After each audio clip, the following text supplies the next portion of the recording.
Hello, and welcome to this roundup of my 5 favorite romance novels that I read this month. I'm Olivia, your favorite resource for book recommendations you can easily screenshot.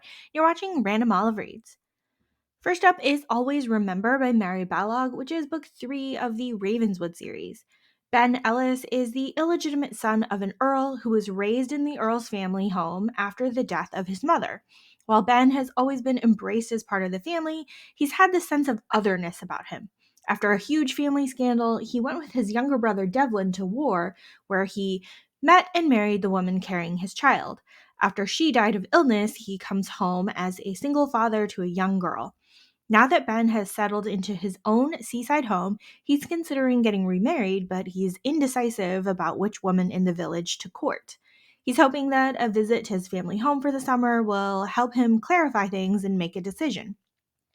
While he's there, he meets Lady Jennifer again, the sister of a duke who had married his own sister.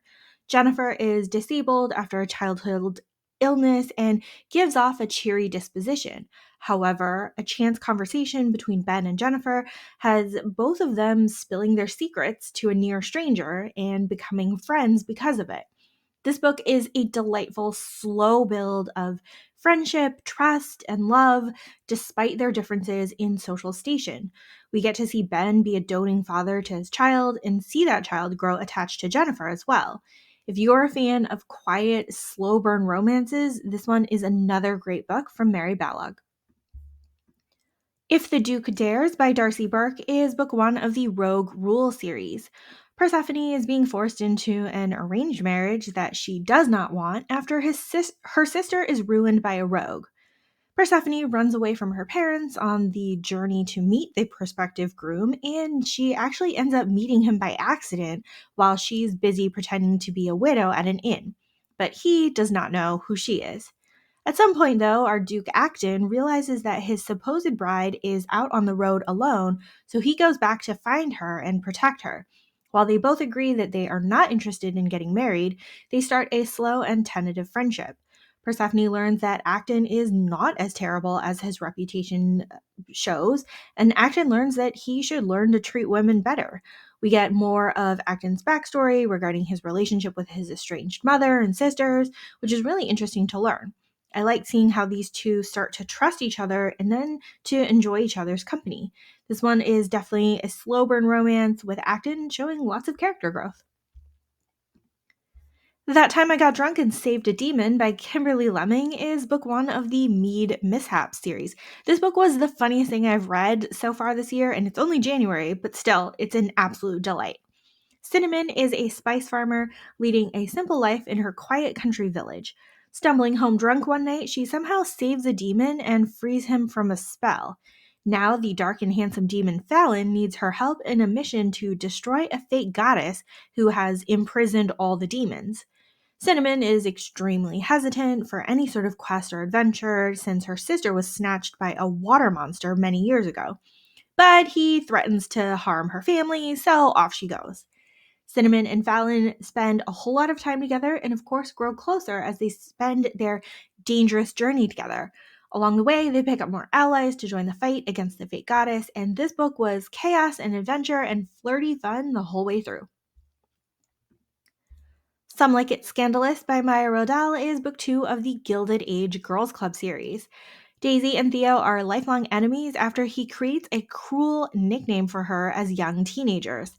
However, they are forced into an arranged engagement as Theo fails to live up to his steel magnate father's expectations, and Daisy's family may soon be under scrutiny with her father's shady investments. Since these two are not actually interested in getting married, they decide to fake an engagement to relieve the pressure from their parents while they pursue their individual other projects. Daisy is a chemist and she's been developing a complexion balm that she hopes to sell to support herself. Theo is aimless and doesn't really have much going on for him except for his charm and looks. Somehow they end up teaming up on Daisy's product, and their strengths really do complement each other. She's the practical scientist and he's the charming person who persuades people to buy the product.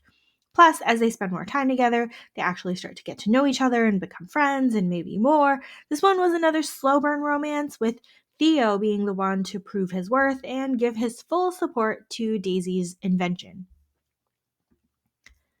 Ravishing the Heiress by Sherry Thomas is book 2 of the Fitzhugh trilogy series.